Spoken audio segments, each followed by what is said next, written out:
is Natalie Warne. Natalie is an activist, a writer, a speaker. She is a lobbyist for youth in social justice. Her TED Talk has been seen over 1 million times. Her TED Talk came from an international human rights campaign that she was very involved in, and she focuses on how to engage youth in social justice. And this is one of these possible answers to what are we going to do with our time and how are we going to build interdependence. She's worked with the Bill and Melinda Gates Foundation, with Apple, with the MacArthur Foundation, with the Department of State.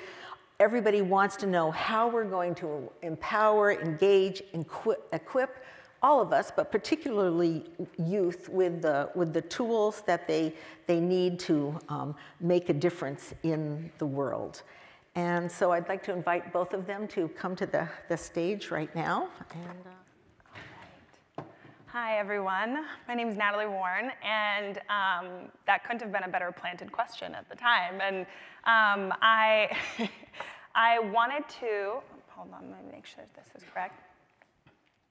I want to first say how excited I am to be here. I'm so thankful for Laura and the whole team at the Center on Longevity for inviting us here, for inviting this intergenerational conversation, and to invite these conversations because I do think they are very critical, and the question you asked spurs directly into the whole point of what I'm here to talk to about, and also to say that I don't know all the answers, but I think these are the places where we do come up with them, where we do kind of put all of our heads together and saying these are our expertise as young people, working mainly with young people, but also knowing it is going to take an intergenerational approach to tackle these issues and making it a priority to do so. And so I'm so grateful to be here and thankful to have this conversation to continue these questions.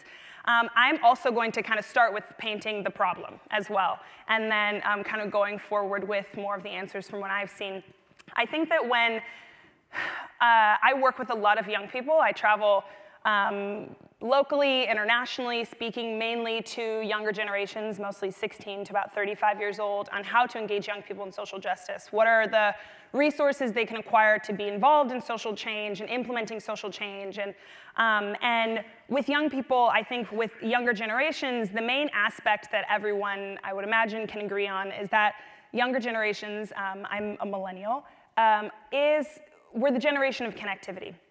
And I think it goes back to what the last panel was saying, that the generation of the digital natives, we were the generation born into the internet. I've known nothing but the internet. We came of age with social media, and I think that with so much of that immediate information at our fingertips, the imagery, the relevant events that are going on, whether that's locally in your neighborhood, whether it's internationally, or whether it's happening in a faraway galaxy, we can basically see it with the blink of an eye. And I think with young people, so much of this immediate connectivity, we a lot of times see the darkness first. It's so overwhelming in our digital news. And I know even for myself, this morning when I scrolled on my phone or on my iPad, the first thing that I come across is images and videos from CNN of the smoke that is still billowing from the rubble in Mexico City from the earthquake, and seeing the thousands of first responders and the community members coming together and joining forces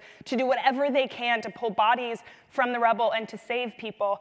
And I continue to scroll, and then I'll see the accounts of the proof of the ethnic cleansing that's happening in Burma, and me wondering, how have I not been so aware of this, and now it's just bombarding in the news.